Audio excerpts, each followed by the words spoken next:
You've made a mockery of our country's refugee process, gross violation of both U.S. and international law. What did you do? Nothing.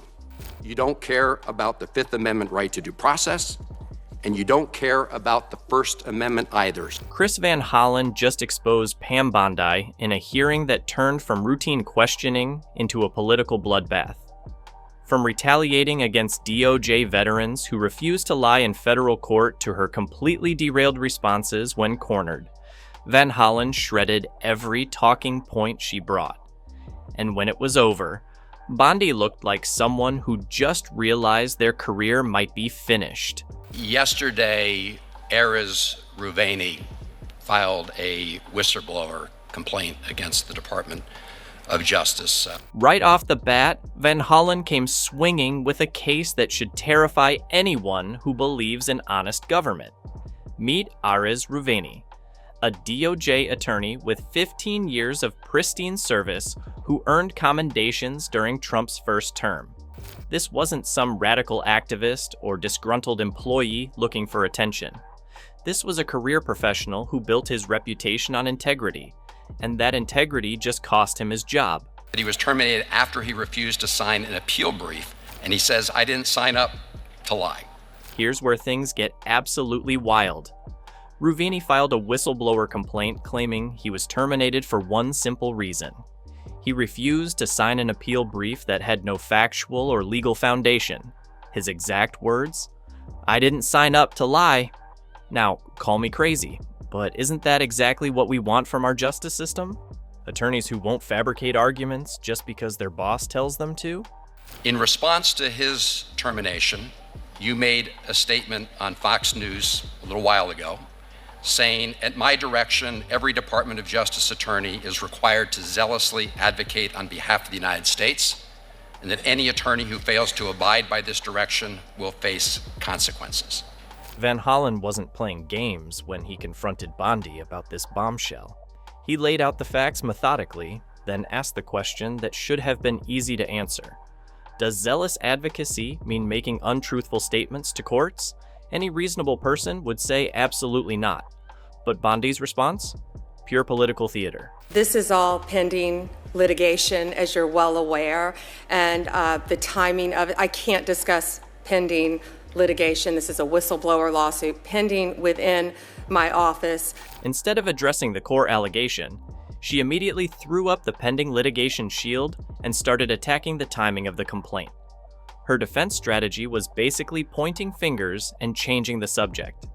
She claimed it was suspicious that Ruveni's allegations came out the same day as a hearing for her buddy Amal Boy, who's up for a federal judgeship.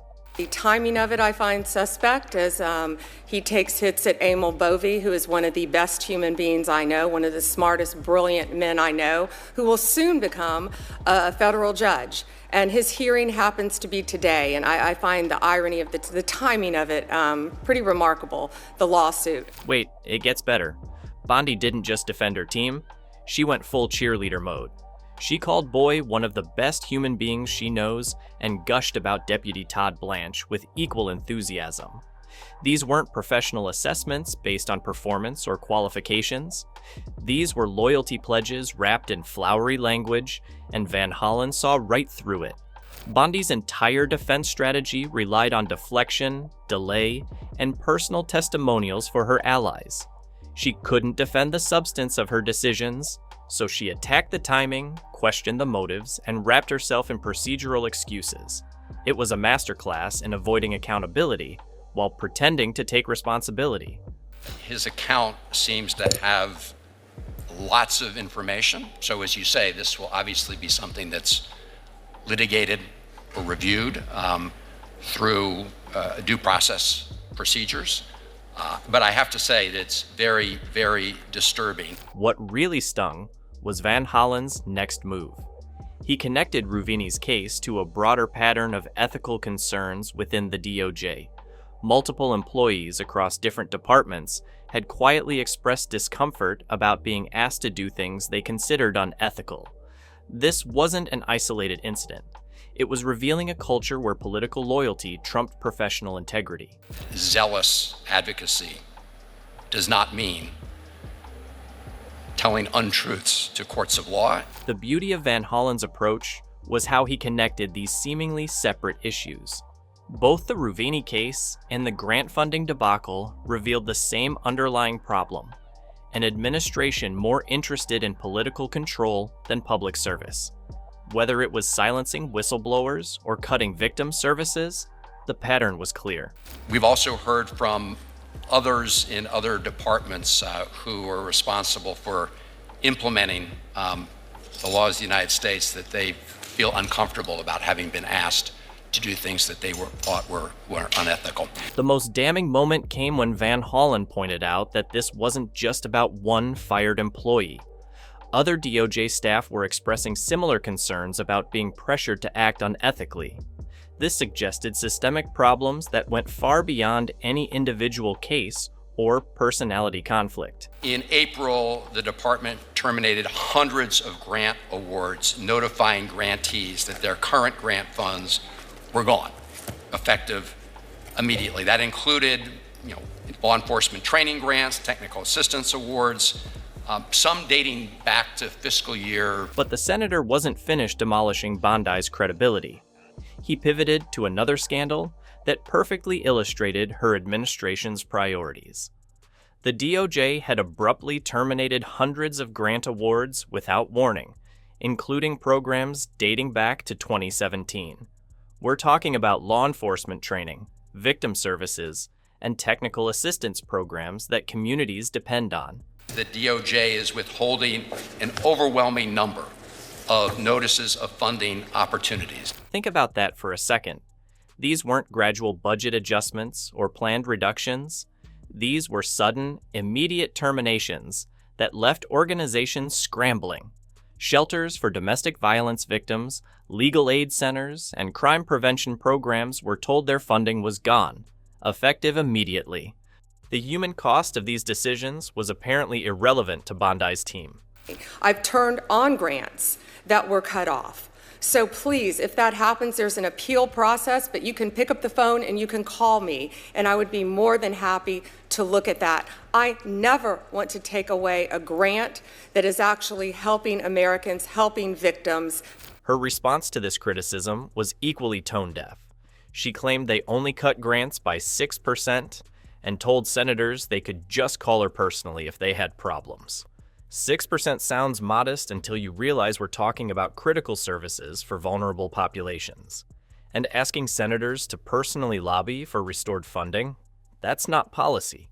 That's political favoritism disguised as public service. We are hearing from lots of entities that are waiting for those notices so they can apply for the grant funding. Van Hollen pressed further on the grant issue, revealing that the DOJ was also withholding notices of funding opportunities for the current fiscal year.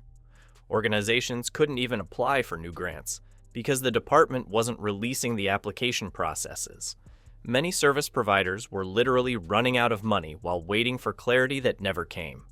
What we witnessed wasn't just a heated exchange between a senator and an attorney general. It was a fundamental clash between two visions of government. One where truth and accountability matter, and another where loyalty and political convenience take precedence.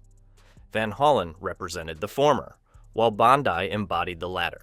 The notice of funding is consistent with our priorities, and they're finalizing it right now. Bondi promised those notices would be released very shortly and claimed they were being finalized according to priorities. But whose priorities exactly? When you're deliberately withholding funding opportunities while organizations struggle to serve victims of crime, your priorities seem pretty questionable. You know what's really telling? Throughout this entire exchange, Bondi never once denied that Rouvini was fired for refusing to make untruthful statements to a court.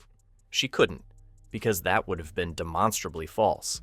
Instead, she hid behind lawyer speak and hoped nobody would notice what she wasn't saying. Grants, including many who provide services to victims of crimes, are literally, in some cases, running out of money. The grant funding issue perfectly illustrated this divide. Van Hollen was asking about concrete impacts on real people and organizations. Bondi was offering vague promises and suggesting senators should personally intervene on behalf of their constituents. One approach focused on systematic solutions, the other on political relationships. Before we dive deeper into how this all unraveled, if you're finding this breakdown as jaw-dropping as I am, hit that subscribe button, because Washington's political theater just keeps getting more unhinged, and you won't want to miss what comes next. By the end of the hearing, Bondi had thoroughly discredited herself. She couldn't defend her decisions on their merits, couldn't address the ethical concerns raised by multiple employees, and couldn't explain why victim services were being sacrificed for political priorities. Her only weapons were deflection and character references for her friends. My Deputy Attorney General, was in the room and said did not happen. But again, I wish I could get into greater detail. The sheer audacity of Bondi's performance becomes even more striking when you consider the broader context. She's running an institution that's supposed to be above political manipulation, yet her response to legitimate oversight was pure damage control. When Van Hollen pressed her on whether zealous advocacy included lying to courts, she couldn't give a straight answer. That should terrify anyone who believes lawyers shouldn't commit perjury just because their boss demands it. This had to do with attorney-client privilege information that was disclosed. I can't talk about the substance. Even more revealing was her attempt to paint Ruvini as somehow vindictive or opportunistic. This is a guy who served faithfully for 15 years and earned commendations from the previous Trump administration. He wasn't some partisan hack looking to score political points. He was a career professional who drew a line at compromising his integrity. Yet Bondi treated him like he was the problem, not the system that punished him for refusing to lie. He says he was fired because he didn't want to make an untruthful statement to a court of law. Van Hollen exposed something much bigger than one wrongful termination or one budget controversy. He revealed an administration that views the Department of Justice as a political tool rather than an independent institution dedicated to the rule of law. When career professionals refuse to compromise their integrity, they get fired. When essential services don't serve political purposes, they get cut. What happened in that hearing room should concern every American who believes in honest government and equal justice under law. Because when standing up for the truth becomes a fireable offense, we've already lost something precious that will be very difficult to get back. But I stand by Emil Bovee and I stand by Todd Blanche every day, and I always will. The irony here is almost poetic. Bondi spent the entire hearing trying to protect her reputation and defend her allies, but she ended up exposing exactly the kind of leadership that creates these problems in the first place. Van Hollen didn't just destroy her arguments. He revealed her entire approach to governance is fundamentally flawed. When you strip away all the legal jargon and political posturing, this comes down to a simple question. Should government attorneys be allowed to refuse assignments that require them to lie? Most people would say absolutely. But apparently, in Bondi's DOJ, that's grounds for termination. The fact that she couldn't clearly state otherwise during a public hearing speaks volumes about where her priorities actually lie. Subscribe to our channel to stay updated with the latest government verdicts on Next Court Case.